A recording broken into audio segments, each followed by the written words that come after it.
Hello friends, welcome my YouTube channel. मैं संपत सिंह आज आपके लिए लेके आया हूँ मोती या मुक्ता संवर्धन यानी पर्ल कल्चर। तो आज का हमारा टॉपिक है मोती या मुक्ता संवर्धन के बारे में, कल्चर के बारे में। तो आज हम पढ़ने जा रहे हैं मोती की खेती यानी मोती कैसे बनाए जाते हैं, कैसे तैयार किए जाते हैं। मोती एक बहुमूल्य धातु है या एक पदार्थ है, आप ऐसे कह सकते हो, जो कई प्रकार के सजावटी सामान, आभूषण, गहने वगैरह बनाने में या उनको जड़ने में काम आते हैं। तो इनकी बहुत ज़्यादा डिमांड होती है, आवश्यकता होती है। तो हम इसको क्या करेंगे, प्राकृतिक तरीके से या कृत्रिम तरीके से मोतियों को प्राप्त करेंगे।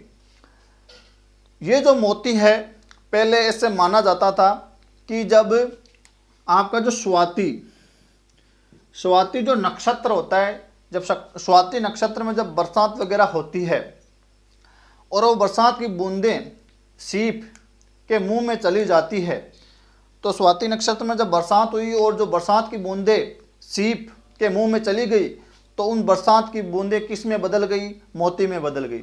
लेकिन ऐसा नहीं होता है।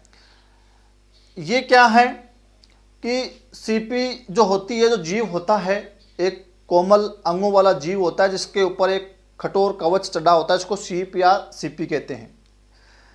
वो क्या है कि उससे हमको मोती मिलते हैं, लेकिन प्राकृतिक तरीके से वो उनके शरीर में मोती बनते हैं, लेकिन उनकी संख्या काफ़ी कम होती है और इसकी आवश्यकता मोतियों की होती है ज़्यादा। इसलिए हमको क्या करना पड़ेगा, मोती या मुक्ता का संवर्धन करना पड़ेगा। यानी मोती और मुक्ता एक ही चीज़ है, मुक्ता कह दो या मोती कह दो। तो इसका आर्टिफिशियल तरीके से हम कल्चर करेंगे और उससे मोती प्राप्त करेंगे, जिसको आप मोती की खेती भी कह सकते हो कि मोती की हम क्या कर रहे हैं, खेती कर रहे हैं। लेकिन वो मिलेगा हमको उस जीव से ही। अब क्या है कि सीपियों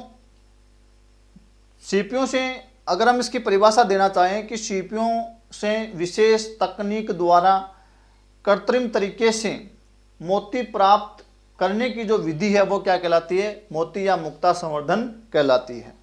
अब हम कह रहे हैं कि ये जैसे मान रहे हैं कि स्वाति नक्षत्र में बरसात हुई, वो सीपियों के मुंह में चली गई और वो मोती बन गया, ऐसा नहीं होता है।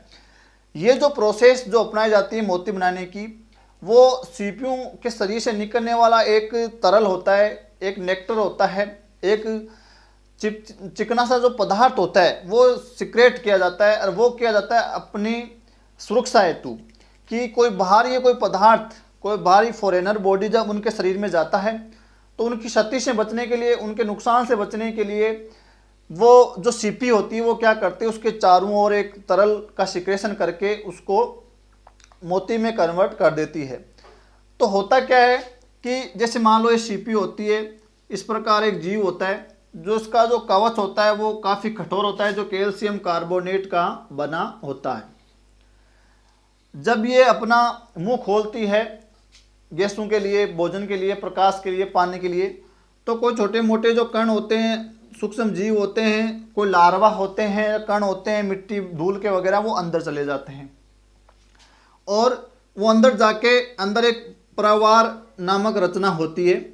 इस कवच के अंदर देखोगे तो एक जो रचना मिलेगी, शरीर का जो पार्ट मिलेगा, उसको प्रवार या मेंटल कहते हैं।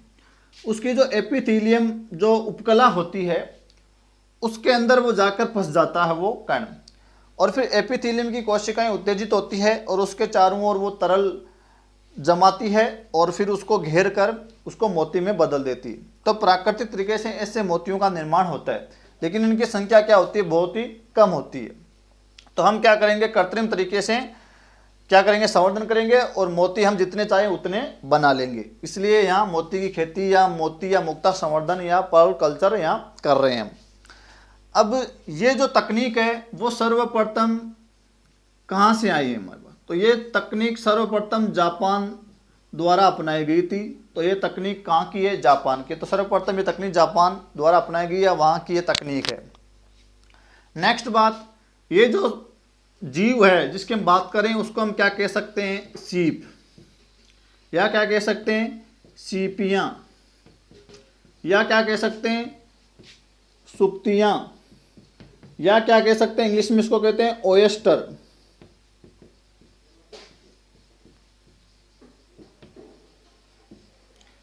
तो आप कोई सा भी नाम देख लो, कन्फ्यूजन होने की बात नहीं है। सीप, सीपियाँ, सुक्तियाँ, या इंग्लिश में इसको कहते हैं ओएस्टर, OYSTER, ओएस्टर। तो इनसे मोतियों का निर्माण किया जाता है। इनके अलावा भी ये जो जीव है, अब इसकी बात आती है कि ये जीव है वो किस संघ का जंतु है या जीव है, तो ये है मोलस्का। मोलस्का संघ का ये जीव है। तो मोलस्का संघ के जो जंतु होते हैं उनके चारों ओर एक कठोर आवरण होता है जिसको क्या कहते हैं, कवच कहते हैं, और उसका सॉफ्ट जो भाग होता है, शरीर जो बॉडी पार्ट होता है, वो उस कवच के अंदर सुरक्षित रहते हैं। तो इसमें जो कवच होता है वो किसका बना होता है, कैल्शियम कार्बोनेट का बना होता है, जो काफ़ी कठोर होता है, मजबूत होता है, जो इसकी सुरक्षा करता है, उन सॉफ्ट अंगों की जो कोमल भाग होते हैं उनकी सुरक्षा करते हैं। अब मोलस्का संघ में और भी जंतु है जो मोतियों का निर्माण कर सकते हैं, जिसमें एक तो है पतीरिया। पतीरिया नामक जो मोलस्क संघ का जो जंतु है उनसे मोतियों का निर्माण किया जा सकता है। और एक और मोलस्क जंतु है वो है एबलोन। एबलोन नामक जो मोलस्क जंतु है उससे भी मोतियों का निर्माण किया जा सकता है, और इससे बहुवर्णी यानी अलग अलग रंग के मोती प्राप्त किए जाते हैं, और इससे बहुवर्णी मुक्ता या मोती प्राप्त होते हैं, और इसका मांस भी काफ़ी स्वादिष्ट होता है। इसलिए मोलस्क संघ का जो सबसे बहुमूल्य या सबसे जो कीमती जो जंतु होता है वो एबलोन होता है। तो इसका स्वादिष्ट मांस और बहुवर्णी मोतियों के निर्माण के कारण ये मोलस्क संघ का सबसे बहुमूल्य और सबसे कीमती जंतु होता है। तो इनमें भी इनका निर्माण किया जा सकता है। अब जो मोती है वो नॉर्मली गोल आकार के बनते हैं और चमकीले होते हैं, और ये मोती भी किससे बने होते हैं, कैल्शियम कार्बोनेट से बने होते हैं। इन मोतियों में या इन मुक्ता में और क्या मिल सकता है, कैल्शियम कार्बोनेट के कैल्सीसाइड पाए जाते हैं। इसके अलावा उनमें कुछ कार्बनिक पदार्थ पाए जाते हैं, कार्बनिक पदार्थ, और कुछ मात्रा में क्या पाया जाता है, जल पाया जाता है। तो लगभग 3 से 4% तो इसमें क्या पाया जाता है, जल, और लगभग 92% क्या पाया जाता है, कैल्शियम कार्बोनेट, और कार्बनिक जो पदार्थ है वो पाया जाता है लगभग 4 से 5%। तो पानी जो कैल्शियम कार्बोनेट होगा लगभग 90%। तो कैल्शियम कार्बोनेट इन मोतियों में होता है 90%, कार्बनिक पदार्थ होता है 4 से 5%, और जल होता है 3 से 4%। और इसमें कुछ अवशेषी पदार्थ भी पाए जाते हैं, वो 0.1 से 0.3% होते हैं। ये पानी लगभग आपका हो सकता है 90 से 92%। कैल्शियम कार्बोनेट कितना हो सकता है, 90 से 92%, या आप 90 मोस्टली मान सकते हो।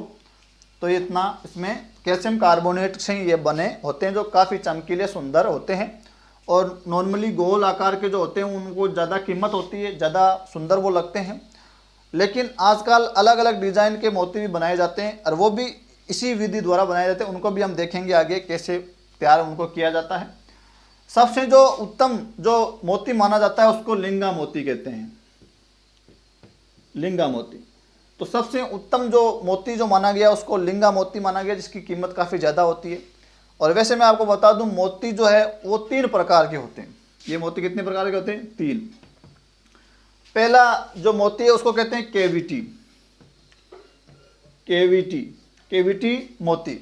अब ये केविटी जो मोती है ये क्या है, ये कृत्रिम विधि द्वारा बनाए जाते हैं कि जो सीपी होता है उस सीपी में एक छोटा सा ऑपरेशन, एक सर्जरी करके एक फॉरेनर बॉडी, एक कोई बाह्य पदार्थ उनके अंदर डाल दिया जाता है, और फिर जो मोती तैयार होता है वो केविटी मोती कहलाता है, जो ज़्यादा महंगा नहीं होता है, और ये खासकर आभूषणों में जड़ने के, अंगूठी में जड़ने में, लॉकेट में जड़ने के काम आता है।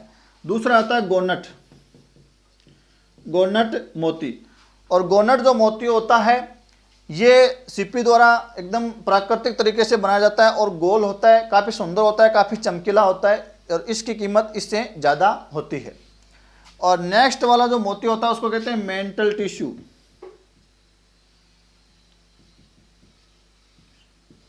Mental tissue. और मेंटल टिश्यू जो मोती होता है उसमें क्या किया जाता है, किसी दूसरी सीपी का जो बॉडी पार्ट है उसी को किसी दूसरी सीपी में रखा जाता है। तो सीपी का जो बॉडी है उसको किसी दूसरी सीपी में रखा जाता है, और ये जो मोती होते हैं वो काफ़ी महंगे होते हैं, और ये इसलिए बनाए जाते हैं कि इनसे कई प्रकार ये खाने में काम आते हैं, जैसे च्यवनप्राश या भस्म बनाने में, च्यवनप्राश बनाने में या टॉनिक बनाने में काम आते हैं, तो इसलिए इनकी कीमत क्या होती है, ज़्यादा होती है। तो ये हो गए 3 प्रकार के मोती।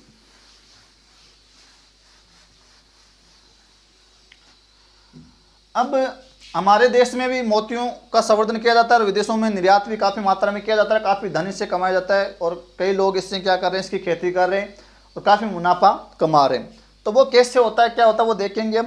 पहले बात कर लें कि हमारे देश में जो इनकी जो कई सारी जो प्रजातियाँ होती है या वंश इनके होते हैं प्रजातियाँ, तो हमारे यहाँ कौन सी जाति पाई जाती है, तो 3-4 जातियाँ हमारे पाई जाती है। पहली है हमारी पिंक टेडा वल्गेरिस। तो पिंक टेडा वल्गेरिस ये नाम पहला ये रहेगा। पिंक टेडा फ्यूकेटा, फ्यूकेटा।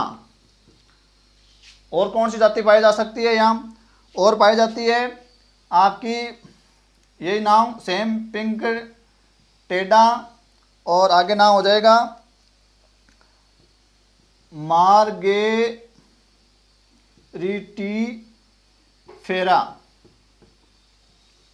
मार्गेरिटीफेरा। और एक होता है आपका माइटिलस। तो ये कुछ प्रजातियां हमारे यहाँ पाई जाती है, पिंक टेडा वल्गेरिस, पिंक टेडा फ्यूकेटा, पिंक टेडा मार्गेरिटीफेरा और माइटिलस। तो इनसे हमको क्या है, यहाँ मोती प्राप्त होते हैं। और सबसे जो उत्तम जो मोती होता है वो लिंगा मोती होता है। अब इनको समुद्र में भी तैयार किया जा सकता है, छोटे जलाशयों में, तालाब में, या एक फार्म बनाकर भी इसकी खेती की जा सकती है। अब सबसे पहले आती है हमको क्या, ओएस्टर या जो हमारी सीपियाँ उनका संग्रहण। तो पहले हमको क्या करना पड़ेगा, सीपियों का क्या करना पड़ेगा, संग्रहण करना पड़ेगा। इनको आप बाजार से भी खरीद सकते हो, ये लगभग 8 से 15 रुपये में एक सीपी आपको मिल जाती है। या सीपियों को लेकर उनको पालकर उनके अंडे भी हम प्राप्त करके उन अंडों से भी सीपियाँ बना सकते हैं। या इन संग्रहण के लिए क्या किया जाता है, समुद्र के अंदर गोताखोरों द्वारा, जो काफ़ी प्रशिक्षित जो गोताखोर होते हैं, वो जो मोती बनाने वाले जो सीपियाँ होते हैं उनको ढूंढ कर लाते हैं और उनसे मोती बनाते हैं। या इसके लिए क्या करते हैं, लोहे का एक पिंजरा बनाया जाता है जालीदार, और उसमें सीमेंट और कंक्रीट भर दी जाती है और उसको समुद्र में लटका दिया जाता है। तो वो सीपियाँ इसके द्वारा यहाँ पकड़ी जाती है और उनको फिर बाहर निकाल लिया जाता है। तो यहाँ अंडे द्वारा या खरीद कर या इस पिंजरे द्वारा जो लोहे की जाली द्वारा बना हुआ है जिसमें सीमेंट और कंक्रीट वगैरह डाला गया है, इसको यहाँ से कलेक्ट कर लिया जाता है। कलेक्ट करने के बाद उनको बाहर निकाल लिया जाता है वहाँ से, और कुछ समय के लिए 1-2 दिन के लिए फिर से उनको जल में एक विशेष पिंजरे में लटका कर रख दिया जाता है। और अच्छा उनको भोजन दिया जाता है और उनको किसी प्रकार का संक्रमण वगैरह ना हो, उनमें एकदम सुरक्षित स्थान पर उनको रखा जाता है। अच्छी ऑक्सीजन दी जाती है, जल का पीएच वगैरह ध्यान रखा जाता है, कितना प्रकाश, तापमान सब मेंटेन करके उनको एक जल में कुछ समय के लिए लटका दिया जाता है, 5 से 7 दिनों के लिए। अब हमको ये जो सीपियाँ मिली, अब दूसरा हमको क्या करना पड़ेगा, इनके अंदर एक जो है टिश्यू, जो ग्राफ्ट जो टिश्यू होता है, नाभिक जिसको बोलते हैं, वो इनमें हमको ग्राफ्ट करना है। अंदर उसका जो न्यूक्लियस है उनको सेट करना है या उसको अंतर निवेशित करना है। तो जो हमारे पास जो सीपी जो मिली, ये मान लो सीपी है, ये कवच के अंदर इसका जो सॉफ्ट वाला भाग होता है वो अंदर होता है।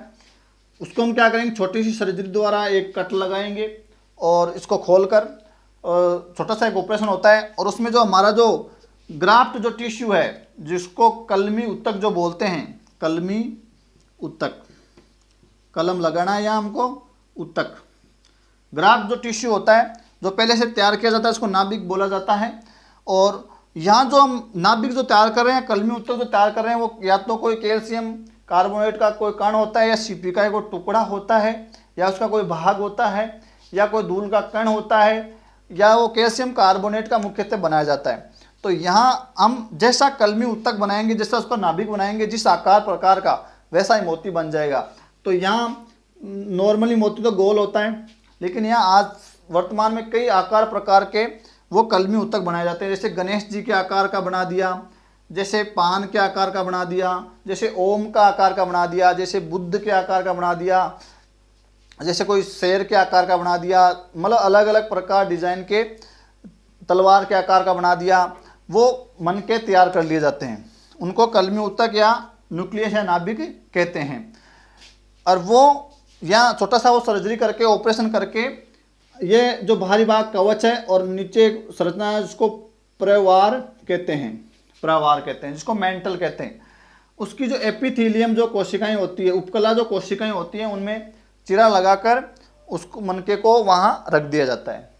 फिर वो एपिथेलियम कोशिकाएं उत्तेजित होती है और वो अपना जो सिक्रेशन है, वो कैल्शियम जो कार्बोनेट है, वो जल, वो कार्बनिक पदार्थ का जो नेक्टर जो तैयार किया जाता है, वो उसके ऊपर सिक्रेट किया जाता है, स्त्रावित किया जाता है। वो अपना काम अपनी रक्षा के लिए कर रहा है। और उस जो अंदर जो मनका हमने रखा है, उसके चारों ओर सकेंद्रीय रूप से वो परतें जमती जाती है धीरे धीरे, और धीरे धीरे जमती जाती है, तो वो एकदम चमकदार गोल या जिस आकृति प्रकार से हमने उसके अंदर रखा है, उसी आकार प्रकार का वो बन जाता है। तो इसके लिए हमको क्या है, यहाँ इसका छोटा सा शल्य क्रिया की, ऑपरेशन किया, और वो उसके अंदर रख के, और लगभग उसको एक विशेष जगह रखना पड़ता है। लगभग जो पैर होते हैं उनके आसपास उनको चीरा लगाकर उसमें परिवार में एपिथेलियम कोशिकाओं में इसको रख दिया जाता है। और फिर उनको एक नायलॉन की जो थैलियाँ होती है उनमें पैक करके उनके भोजन के साथ, और जो पानी का बना हुआ जो हमारे टैंक है, जो घर में अगर हम ये कर रहे हैं, अगर हमने फार्म बना रखा है, तो ऐसे बने होते हैं जगह जगह वो कुंडी टाइप, और उसमें 3 से 4 मीटर की गहराई में उसको नीचे डुबो दिया जाता है नायलॉन की थैलियों में पैक करके, और उनमें से पानी आवागमन हो सकता है, भोजन उनको मिलता रहता है। तो वहाँ पानी, तापमान, प्रकाश, आर्द्रता, पीएच वगैरह सबका ध्यान रखा जाता है। और उस नायलॉन की जो थैलियाँ होती है, प्रत्येक थैली में 2 सीपियों को बंद करके लटका दिया जाता है। अब कुछ 7-8 दिन तक उसको ऐसा रख देंगे, लटका देंगे, छोड़ देंगे अंदर, और फिर उनको बाहर निकालेंगे नायलॉन की थैलियों को, और चेक करेंगे कि कौन सी अस्वस्थ है, कौन सी मर गई है, या कौन सी सक्सेस हो गई। उनमें कुछ अस्वस्थ रह जाती है, कुछ मर जाती है, तो उनको हटा दिया जाता है, और जो सक्सेस हो जाते हैं उनको ही अंदर लटका दिया जाता है। तो ऐसे नायलॉन की थैलियाँ सी होती है, ऐसे उनमें ऐसे इन सीपियों को रख दिया जाता है। और फिर यहाँ से एक बांस का टुकड़ा या जो पीवीसी जो पाइप की जो पाइप होती है, उसे इस प्रकार बांध कर ये जो बना हुआ भाग है उस पर वो ऐसे लटका कर वो जो भाग होता है वो अंदर पानी में डूब जाता है, और अंदर नीचे जगह रखी जाती है, और पानी वगैरह उसमें प्रॉपर दिया जाता है, भोजन दिया जाता है।